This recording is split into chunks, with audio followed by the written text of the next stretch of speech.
Alright, so last year I did a video titled 18 Things We Dislike About Our Tesla. And interestingly, a lot of those things are still relevant today. I'd actually recommend going back and watching that video if you haven't already. But we have seen some really great improvements to the car over the past 12 months of owning it. So in this video, I'm going to go over what we feel are some of the best improvements so far.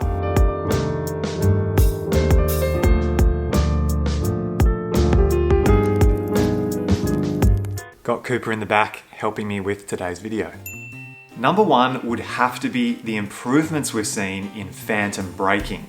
This was one of our biggest criticisms when we first got the car. The fact that when you had autopilot or cruise control on, the car may incorrectly determine a hazard and apply the brakes automatically. So it's a pretty unnerving feeling. You're obviously concerned about any cars behind you because no one's expecting you to brake in these scenarios. Sometimes it sees a shadow on the highway and determines, oh, this is a problem, we need to slow down. So it was something that prevented us from using cruise control and autopilot at some stages.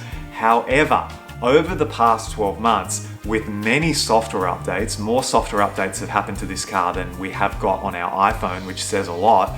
We have seen some really great improvements and a massive reduction in phantom braking, almost to the point where in 2022, I reckon we've only had 1 or 2 instances where the car has applied the brakes automatically. So this gives us a heap more confidence in using autopilot and adaptive cruise control. The autopilot team at Tesla is pretty incredible. You can look up some of the full self-driving videos online and see that these cars are driving through the Bay Area in San Francisco and California, for 3 hours on end without any intervention. So that gives you an idea of how much of a lead Tesla has when it comes to this sort of technology. So to see these massive improvements in autopilot over the past year has really been probably the standout thing when it comes to the car getting better. The exciting thing is this is going to continue. In another year, I'm sure we'll be talking about incredible improvements in autopilot, but also I think by that stage, we'll see a pretty big rollout of full self-driving. We may even see the unveiling of Tesla's robo-taxi, so a lot to be excited about on that front. Number 2 would be the Tesla app.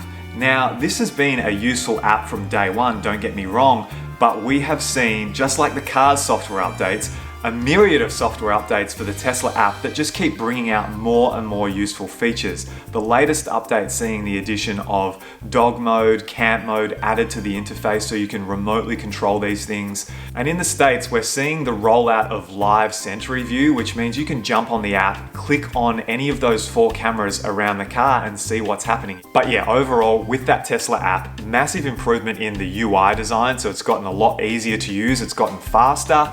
We actually have started to use the Tesla app a lot more than we originally did, jumping on to check the location of the car, turn on the aircon, vent the windows, close the boot, close the windows. There's so many applications as to how you can use this app, and the fact that it's constantly getting better is really exciting.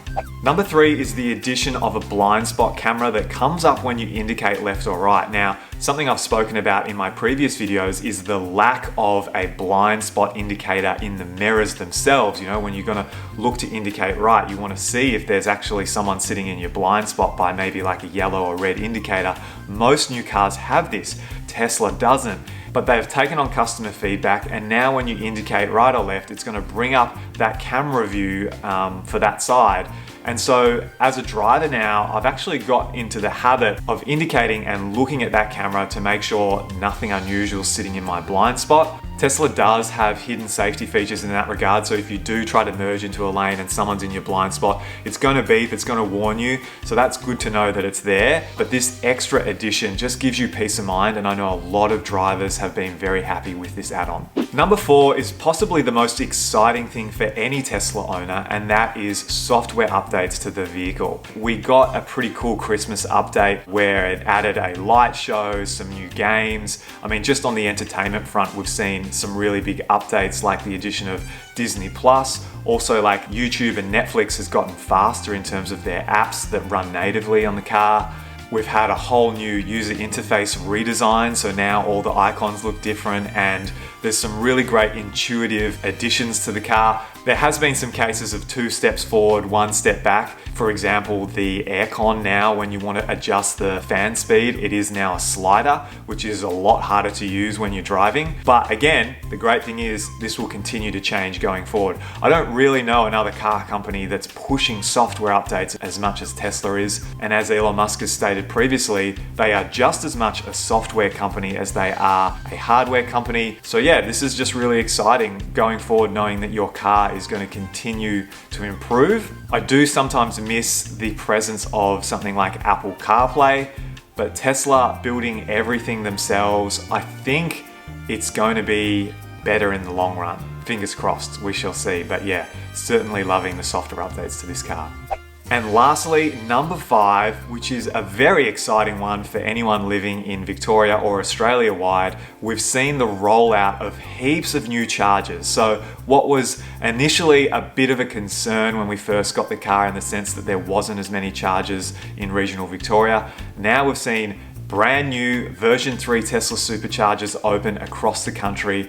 We've seen a heap of government support for the rollout of third-party chargers, and companies like EV and ChargeFox are constantly rolling out new fast chargers that make regional travel so much more enjoyable. It means that you're not having to stop for longer than normally 30 minutes to get a really good charge in your car. And yesterday being the election here, we've had a change in government from Liberal to Labor. Labor look like they're promising a lot more in terms of a push for EVs. So we might see more incentives, we're going to see more rollout of charging infrastructure. Like, it's just going to get better. We are pushing for that 2030 emissions target. Fingers crossed we get there. If you have a Tesla, I'd love to hear your thoughts as to what you feel are some of the best software improvements in the past year or since you've owned your car. Hit me up in the comments and I'll catch you guys soon in another video.